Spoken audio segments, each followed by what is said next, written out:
Article in the Star yesterday, how antagonism and a lot of mistrust is driving a wedge between landlords and tenants. I've kind of seen both sides of this. I've been a tenant a few times. My dad was a landlord. My brothers still are landlords.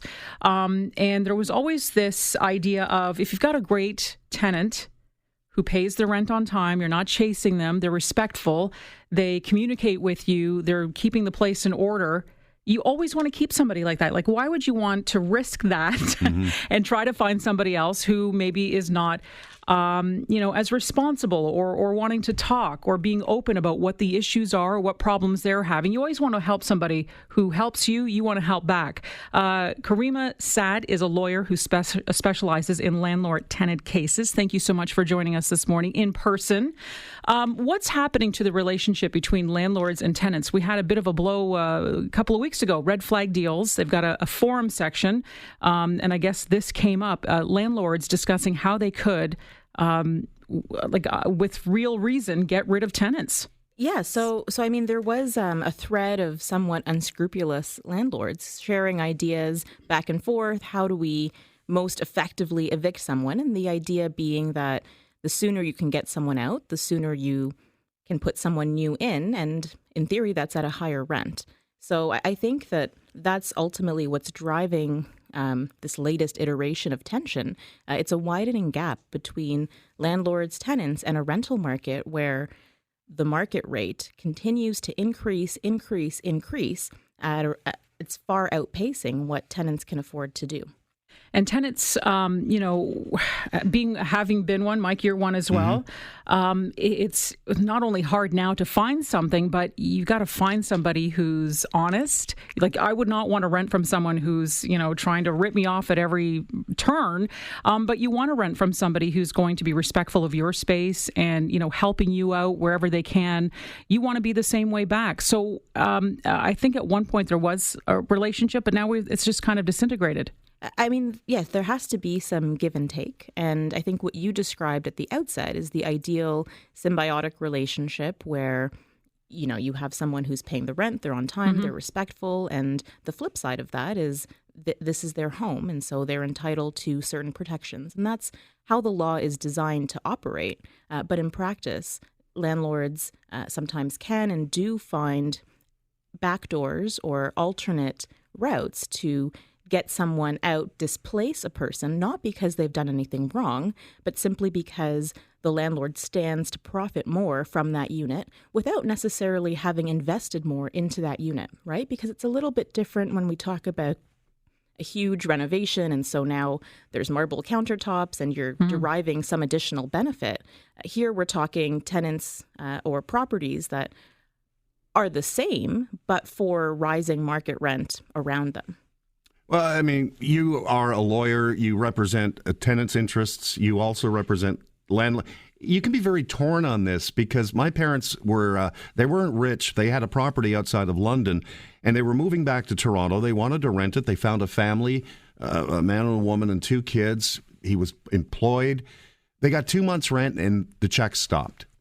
And it was a hell because they weren't rich. They weren't going to be making a lot of money off this. They just wanted to come back to Toronto. Yet I also know landlords who are taking advantage. Caryma, when I was in the 1980s as a younger person, I would open the Toronto Star Saturday Classifieds. I had my pick of apartments. Yeah, no more. Now the landlords know they hold the power. And I mean, I think that you've hit on an important point, which is that there are unscrupulous people on both sides and there's good people on both sides. I think what's different now, maybe compared to the 80s, is the supply of rental units. And part of that is factors outside of an individual landlord's control. So we have fewer buildings that are specifically for rentals. We also have this phenomenon of short-term rentals, Airbnb. And I know that new rules are being passed to try and curb that. But where there's a short supply of rentals, that gives a disproportionate amount of power to landlords. We had a Vice author, an author from the Vice website, who'd done a story a couple of months ago on the rental situation in Toronto. If you're applying as well, you're up against people who are prepaying 9-10 months. Is that even legal? So it's not legal for a landlord to request or demand that. But if a tenant is making that gesture voluntarily and, query how we actually define that in a situation where there's such competition that it's the de facto, you must do this in order to apply. It's not legal according to law, but if someone voluntarily offers it, it may be something that can be entertained. Is that quite common, landlords coming to their tenants and saying, look, I've got a family member moving in, you've got to leave, 60 days? So with that scenario, 60 days is the minimum notice requirement. I think it's important for landlords to know that it doesn't mean at the end of the 60 days that person is out packing, because the individual may want to challenge that notice. They may think that it's untrue, or they may have special circumstances that would justify an extension of time and thus have a hearing before the Landlord-Tenant Board. And that can take some time. So that's while they're still living there. But do they have does a tenant have any recourse after they've moved out? So if they do move out and it comes to pass that, in fact, there is no family member moving in, that was a ruse, a tenant can make an application for an eviction in bad faith.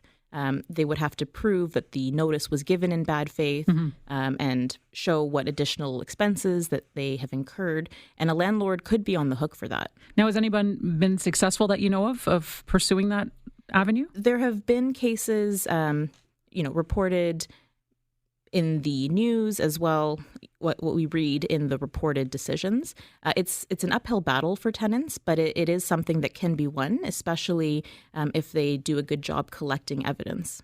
We got about another minute and a half here. I just wanted to ask the Landlord-Tenant Board. I read this article on the weekend. They seem overwhelmed. They seem swamped. There's a lot of cases, a lot of stuff to wade through, and everything takes time, especially where the stakes are high and people really want to have their situation heard. And for a period of time, we were dealing with a shortage of adjudicators. I think that created some backlog. I don't know where we're at as far as relieving that bottleneck, but it's not a fast process. Does the termination suspend when you filed with the Landlord-Tenant Board until you can be heard? It's more that no eviction order is made or issued until a decision maker has a chance to look at the file. Someone can decide to leave without having a hearing, but if they do want a hearing, then someone needs to decide, yes, you're out. And I just want to ask a quick question about that Red Flag Deals Forum. Is there any kind of punishment for these landlords who were discussing like ways to get rid of tenants? I mean, I think that a lot of the handles were anonymous, not necessarily tied to an individual. If someone could prove that so-and-so is the person making these comments, that wouldn't bode well in a future landlord-tenant application. But for the time being, I don't know that there's any recourse. All right. Well, Caryma Sa'd, thank you so much for your insight on this. She's a lawyer who specializes in landlord-tenant cases.